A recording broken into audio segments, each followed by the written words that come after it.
प्रभात विद्यार्थियों, आज हम हिंदी व्याकरण से चित्र वर्णन या चित्र लेखन के बारे में पढ़ेंगे। चित्र वर्णन किसे कहते हैं? किसी चित्र को देखकर उसके बारे में जब हम अपने मन से कोई भाव लिखते हैं तो उसे हम चित्र वर्णन कहते हैं। जैसे यहाँ पे लिखा हुआ है, आप पढ़ सकते हैं।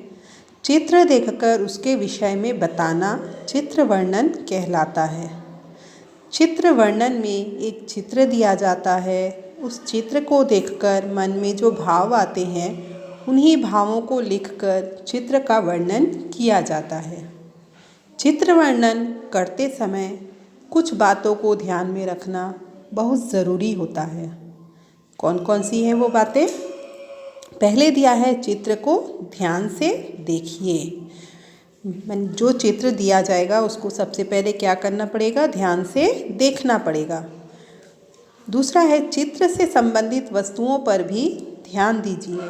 मैंने चित्र से संबंधित जो वस्तुएं दिए हैं चारों तरफ में, उससे भी ध्यान में देखना पड़ेगा।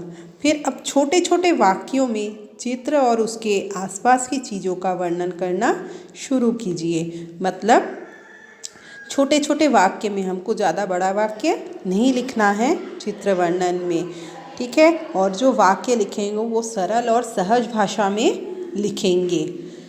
फिर है, चित्रों के पात्रों को कुछ करते देखें तो उसका भी वर्णन कीजिए। पात्र मतलब जो बच्चे बैठे हुए हैं तो वो क्या कर रहे हैं? वो जो है समोसे खा रहे हैं, है ना? तो वो पात्र जो है, जो भी अगर तुम किसी भी चित्र में देखोगे कि कोई पात्र क्या कर रहा है, माने वहाँ पे हो सकता है कोई स्टूडेंट हो या कोई टीचर हो या कोई माली हो, बहुत से लोग हो सकते हैं। तो जिन लोगों को दिखाया जाएगा और वो क्या कर रहे हैं वो तुमको बताना पड़ेगा चित्र वर्णन में। जैसे देखो, यहाँ पे एक चित्र दिया हुआ है कि एक पार्क है, बगीचा है, वहाँ पे कुछ बच्चे बैठे हुए हैं और आपको दिख ही रहा है कि बच्चे जो है स्कूल का यूनिफॉर्म पहने हुए हैं। इसका मतलब क्या हुआ? वो अपने टीचर्स के साथ बगीचे में पिकनिक मनाने के लिए गए हैं, है ना?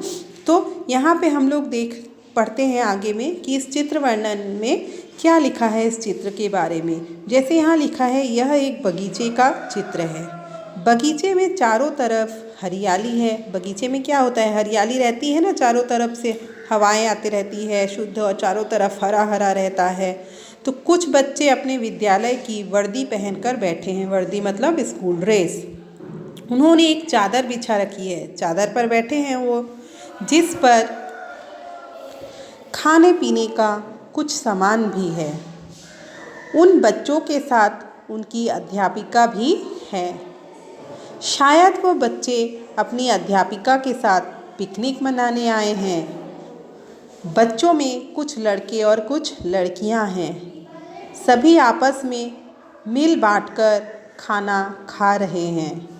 सभी बच्चे बहुत खुश हैं। आसपास का वातावरण बहुत शांत और सुंदर है। वहाँ सुंदर फूल भी खिले हुए हैं। तो इस प्रकार से आपको अगर कोई भी चित्र वर्णन दिया जाता है तो आपको चित्र लेखन में जो है इस प्रकार से आपको लिखना पड़ेगा। तो वैसे ही देखिए, एक चित्र वर्णन नीचे दिया हुआ है जहाँ लिखा है, नीचे दिए गए चित्र को देखकर मन में आए हुए विचारों को लिखकर अभिव्यक्त करना है। तो आपको इस चित्र को देखकर जो है अपने विचार लिखना है। तो आप इस कार्य को कर मुझे आज दोपहर 3 बजे तक जमा करें।